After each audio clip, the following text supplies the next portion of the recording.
অন্যদিকে দেলু শিকদারের কৃতকর্মে অনুতপ্ত ছোট ভাই লাল মিয়া ওরফে লালু শিকদার ভয় ভীতি আর জীবননাশের হুমকি উপেক্ষা করে নির্দোষ আল্লামা দেলাওয়ার হোসাইন সাঈদীর বিরুদ্ধে ষড়যন্ত্র মোকাবেলায় দেশবাসীর প্রতিও আহ্বান জানিয়েছেন।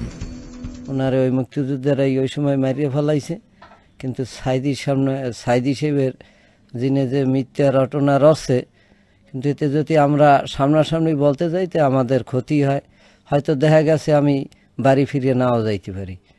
দেলোয়ার সাঈদী আর দেলু শিকদার এইটা কিন্তু এক না। হ্যাঁ, কিন্তু ওনারে ওই দেলোয়ার হোসেন সাঈদীকে দেলু শিকদার বুঝছেই আর কি তারে এরম অকর্ম করতেছে। কিন্তু আসলে বাংলার মানুষ এটা দেখা উচিত, সবাই কাছে দাবি ওনার মতন ভালো লোক আরও যেন ঘরে ঘরে থাকে। আর মা বাপের দোয়া আছে বিধান, আর উনি অকর্ম করে নাই বিধান ওনাকে আল্লাহ তালা এখন থামাইতে রাখছে। আমরা চাই যে আপনারা জনগণের সামনে এগুলো তুলে ধরেন। ওনার মতো একটা নিষ্পাপ লোক, ভালো লোক আমাদের এই পিরোজপুর ডিস্ট্রিক্টে বালিপাড়ায় অন্য সারা বাংলাদেশে ওনার মতো একটা ভালো লোক এই দেশে নাই। আমি ওই দেলোয়ারের ওই পাপির আমি ভাই হিসাবে আপনাদের কাছে জোর দাবি, আপনারা এই সাঈদী সাহেবকে মুক্তি দেন।